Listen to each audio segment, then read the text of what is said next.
3 weeks ago. So it's going to be very interesting to see just what transpires here in the first half of this home-and-home series. Dwight Edwards, number 30, Chris Woods, number 85, are back deep to return the kickoff by this man, Paul Osbaldiston, who came on to play for the Ticats when Bernie Ruoff was injured. This will be Edwards from his 25.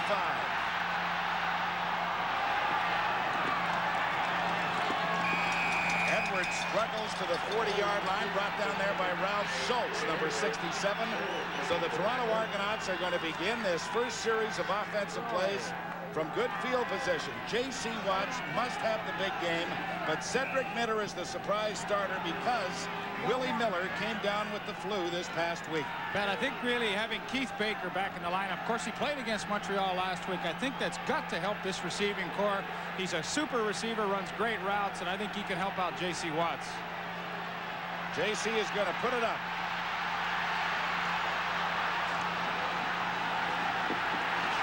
Or at least he wanted to put it up, but Mitchell Price finally chased him down out of bounds for a loss of a couple of yards. Now the Argos know that their real Achilles heel is the fact they have not been able to protect the quarterback. And because the secondary did a good job there was nobody open for JC to throw to. Well, Pat, you make an excellent point. That, of course, really has been their problem. But this group right here, these starting 5 offensive linemen, that's the best offensive line they've had all season long.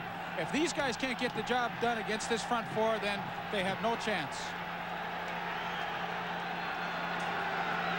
It's second down, about 12 yards to go. J.C. Watts going deep, looking for Smith, and it's over his head. So the Ticats did exactly what they wanted to do. Mark Streeter covered Darrell Smith all the way down the field, but the Cats did exactly what they wanted to do. Shut down the Argos early. There's an intimidating factor there, of course, and then hopefully move the ball themselves when they get it back. Well, the luxury that the Ticats really have is not only do they have an excellent front 4 and good linebackers, and when they blitz, they've got an excellent group in the secondary. You saw good coverage, one-on-one Mark Streeter, and that's a real luxury they have.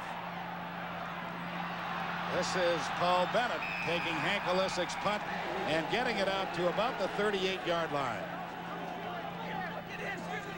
So now let's take a look at that Hamilton Ticat offensive alignment, and they have a fellow at quarterback that I think is going to be a star in this league for many years to come in Mike Kerrigan, who spent 3 years with the New England Patriots and has really come on in these last few games. Of course, a couple of receivers, Tony Champion and Rocky DiPietro, both over 1,000 yards in receiving this year, so they got a pretty good group there.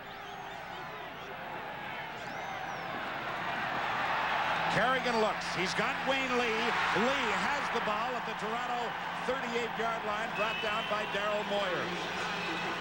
When you look at Mike Kerrigan, you're looking at the classic drop-back passer. He completes for 34 yards.